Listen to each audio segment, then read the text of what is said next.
দেশ আজ চরম ক্রান্তিকাল অতিক্রম করছে। বাংলাদেশের স্বাধীনতা, সার্বভৌমত্ব আজ বিপন্ন। আওয়ামী লীগ বিগত 17 বছরে বাংলাদেশের ক্ষমতায় এসে দেশের জন্য যতটুকু উন্নয়ন না করেছে তার চেয়ে বেশি করেছে প্রতিবেশী দেশ তাদের প্রভুদের কল্যাণে। তিনি বারবার ভারতে যাচ্ছেন এবং গিয়ে সেখান থেকে এদেশের মানুষের জন্য তেমন কিছুই আনতে পারেননি। আমরা ভেবেছিলাম যে সর্বশেষ বাংলাদেশের প্রধানমন্ত্রীর সফরে আমরা তিস্তার যেই অমীমাংসিত সমস্যা রয়েছে আমরা তার একটা সুরাহা দেখতে পারবো। আমরা ভেবেছিলাম যে আমাদের সীমান্ত হত্যা শূন্যে নেমে আসবে। আমরা ভাবছিলাম যে আমাদের গঙ্গার পানির ন্যায্য হিস্সা আমরা ফিরে পাব, কিন্তু দেখলাম শুধুমাত্র তিনি দিয়ে আসলেন আমাদের সেই বহুত আলোচিত, সমালোচিত এবং দেশের সার্বভৌমত্ব বিরোধী যেই করিডোর, তিনি সেই করিডোরের চুক্তি করে এসেছেন। 10টি চুক্তি এবং কয়েকটি সমঝোতা স্মারক শেখ হাসিনা করেছেন, যার মধ্যে একটিরও বাংলাদেশের স্বার্থ নিহিত নেই। সবগুলোই বাংলাদেশের সার্বভৌমত্ব, স্বাধীনতা, স্বকীয়তা এবং আমাদের সীমানার বিরোধী।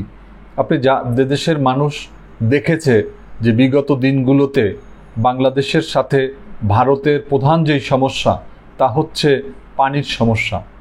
আজকে বাংলাদেশের দক্ষিণ অঞ্চলগুলোতে এই সিডরের পরে আমরা দেখেছি যে কিভাবে তারা ভয়াবহ দুরবস্থা, আমাদের জীববৈচিত্র্য থেকে শুরু করে সব কিছু বিপন্ন হয়েছে। কিন্তু উত্তর অঞ্চলে তো কোনো সিডরের মতো কিছু হয়নি, কিন্তু সেখানে তো আজকে মরুভূমি সাহারার মতো। এটার কারণ হচ্ছে আমাদের ফারাক্কার প্রভাব।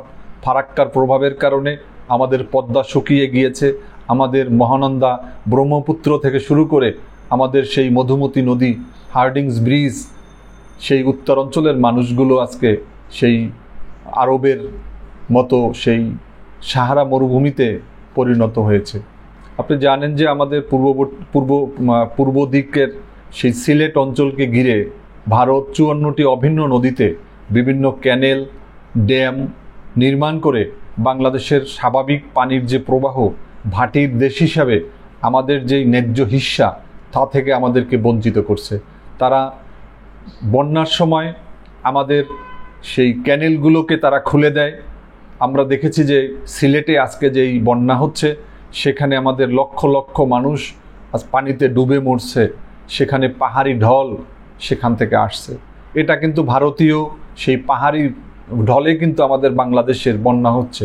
যদি আমাদের পানির স্বাভাবিক প্রবাহ থাকতো, নদীগুলো যদি তারা তাদের মতো করে ক্যানেল সৃষ্টি না করতো, তাহলে এই পানিগুলো কিন্তু এই আসামের দিক থেকে বেরোয়ে যেত, তাহলে আমাদের বাংলাদেশের ভিতর এই পানিগুলো ঢুকতো না, যার কারণে আমাদের দেশের বন্যা হচ্ছে। আমাদের ফারাক্কার এইদিকে একই অবস্থা। আমরা দেখেছি বৃষ্টির সময় সেখানে আমাদের ফারাক্কার যেই গেটগুলো রয়েছে সেইগুলো খুলে দেওয়া হয়, এই পানিগুলো এসে আমাদের দেশের প্রায় 23টি জেলা একবারে বন্যায় মানুষ হাবুডুবু খায়। মানুষ, গরু, ছাগল, পশু পাখি সহ জীবজন্তু নিয়ে তারা আজকে সেই পানির ভিতরে সাঁতরে মরছে। এই যে ভারতকে আমাদের সরকার বলছে তারা বন্ধু, আমাদের বাংলাদেশের সরকারের যে মন্ত্রী এমপি রয়েছে তাদের বক্তব্য শুনলে মনে হয় যেন তারা ভারতের এমপি মন্ত্রী। হ্যাঁ, হতে পারে, কারণ হচ্ছে তারা বলে যে তাদের সাথে রক্তের সম্পর্ক, তাদের সাথে স্বামী স্ত্রীর সম্পর্ক। আমি একটু পিছনে যেতে চাই। 1996 সালে যখন শেখ হাসিনা ক্ষমতায় ছিলেন, তিনি তখন ভারতে গিয়েছিলেন একটা অনুষ্ঠানে, রাষ্ট্রীয় সফরে। সেখানে তাকে উষ্ণ আতিথেয়তায় বলা হয়েছিল যে বাংলাদেশের মুখ্যমন্ত্রী। আসলেই ভারত বাংলাদেশের স্বাধীনতায় বিশ্বাস করে না, তারা আমাদের সার্বভৌমত্বে বিশ্বাস করে না। তারা চায় না যে বাংলাদেশ একটি স্বাধীন সার্বভৌম দেশ হিসাবে তারা টিকে থাকুক। তারা বাংলাদেশকে একটা করদ্রাজ্য হিসাবে, একটা পঙ্গু রাষ্ট্র হিসাবে তারা প্রতিষ্ঠা করতে চায়। তারা চায় ভারতে পণ্য উৎপাদন হবে, পণ্য বিক্রি হবে আমাদের বাংলাদেশে, যার কারণে বাংলাদেশের সমস্ত শিল্প, কল কারখানা আজকে সব বন্ধ হয়ে গিয়েছে। বাংলাদেশ যেন মনে হচ্ছে ভারতের একটা বাজারে পরিণত হয়েছে, একটা মার্কেটে পরিণত হয়েছে। আমরা চাই এই জায়গা থেকে আমাদের বেরোনোর এখনই সময়।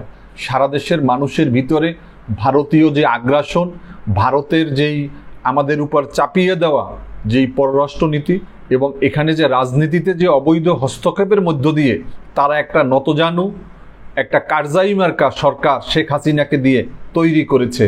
শেখ হাসিনা আজকে ভারতের গোলাম, ভারতের দাসীর মতো, দাসীবাদীর মতো আজকে তিনি তার আচরণ করছে। শেখ হাসিনার বক্তব্য, শেখ হাসিনার সে কর্মকাণ্ড, এটা কোনো স্বাধীন সার্বভৌম দেশের প্রধানমন্ত্রীর মতো মনে হচ্ছে না। যেই চুক্তি হয়েছে, শেখ হাসিনা আজকে বলেছেন যে একটা দেশের উপর থেকে ট্রানজিট গেলে তাতে কি হয়। এই যে একটা স্বাধীন দেশের উপর থেকে আর একটা স্বাধীন দেশ একদিক থেকে ঢুকবে আর এক দিক থেকে বের হবে, এটা কোনো স্বাধীন দেশে হতে পারে না। আপনারা জানেন যে আমাদের চিকেন নেক নামে একটা শব্দ রয়েছে, মানে মুরগির গলার মতো। আমাদের সাথে চীনের সাথে মাত্র কয়েক কিলোমিটারের জায়গা, যেই জায়গাটুকু ভারত যদি আমাদের রাস্তা নির্মাণ করতে দেয়, তাহলে আমাদের বাংলাদেশের সাথে, আমাদের চায়নার সাথে খুব সহজে আমাদের যোগাযোগ হবে। বিগত 53 বছরে এই ভারত সামান্য কতটুকু জায়গা আমাদেরকে রাস্তা নির্মাণ করতে দেয়নি। তারা তাদের সার্বভৌমত্বকে এখানে হুমকি মনে করে। কিন্তু আজকে বাংলাদেশের মানুষের বুকের উপর থেকে, একটি স্বাধীন বাংলাদেশের বুকের উপর থেকে ভারত একদিক থেকে ঢুকবে আর এক দিক থেকে বের হয়ে যাবে। ইতিমধ্যে 26টি বাংলাদেশের 26টি সীমান্ত পয়েন্ট থেকে তাদের ঢোকার ব্যবস্থা হয়েছে। ইতিমধ্যে আমাদের পোর্টগুলোকে শেখ হাসিনা তাদের হাতে তুলে দিয়েছে।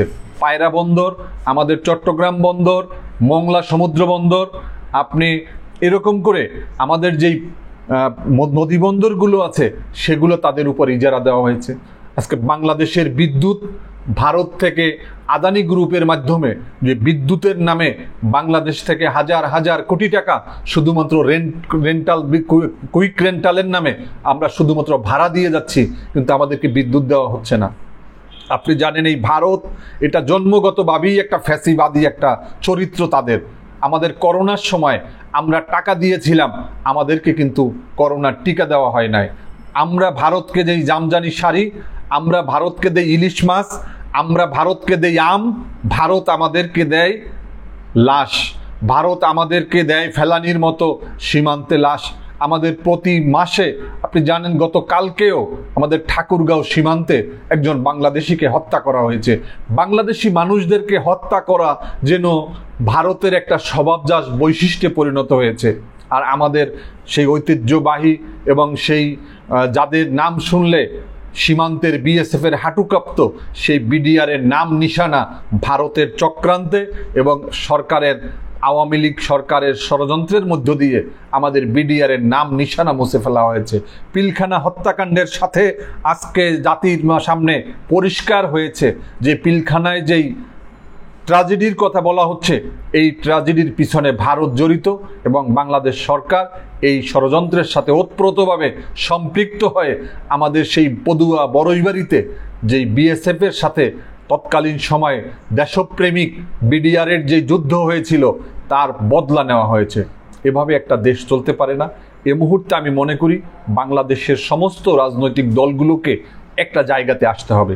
একদিকে আওয়ামী লীগ যেমন সরকারের, আওয়ামী লীগ যেমন ভারতের নতজানু পররাষ্ট্রনীতি এবং বাংলাদেশকে তাদের স্বাধীনতা সার্বভৌমত্বকে ভারতের মোদী সরকারের পায়ে তুলে দিয়েছে, ঠিক তেমনিভাবে আমি মনে করি যে এখনই সময় বাংলাদেশের আওয়ামী লীগের বাইরে যত রাজনৈতিক দল রয়েছে, বিএনপি বলুন, জামাত ইসলামী বলুন, লেবার পার্টি বলুন, সমস্ত দলগুলোকে আজকে এই সার্বভৌমত্বকে সুরক্ষার জন্য আমাদের বাংলাদেশের যে জাতীয় নিরাপত্তার স্বার্থে, জাতীয় স্বার্থে আমাদেরকে আজকে ঐক্যবদ্ধ হওয়া দরকার।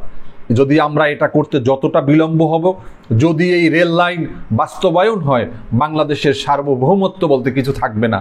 বাংলাদেশের সার্বভৌমত্ব নিয়ে আমি আজকে স্মরণ করছি 1999 সালে বাংলাদেশের 3 বারের প্রধানমন্ত্রী দেশনেত্রী বেগম খালেদা জিয়া বলেছিলেন যে যারা এই ট্রানজিট দিবে, তারা আমাদের শহীদের রক্তের সাথে বেইমানি করবে। আজকে আওয়ামী লীগ মূলত মুক্তিযুদ্ধের কথা বলে, মুক্তিযোদ্ধাদের কথা বলে। মূলত আওয়ামী লীগ মুক্তিযুদ্ধের পরাজিত শক্তি।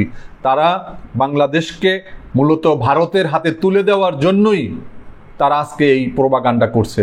এই মুহূর্তে দেশপ্রেমিক শক্তি যদি ভারতীয় আগ্রাসনের বিরুদ্ধে আমরা যদি সবাই রাজপথে অবস্থান নিতে না পারি, আমাদের আশঙ্কা হচ্ছে খুবই অল্প সময়ের মধ্যেই বাংলাদেশ নামক এই দেশটি ভারতের একটি অঙ্গরাজ্য হিসাবে পরিণত হবে।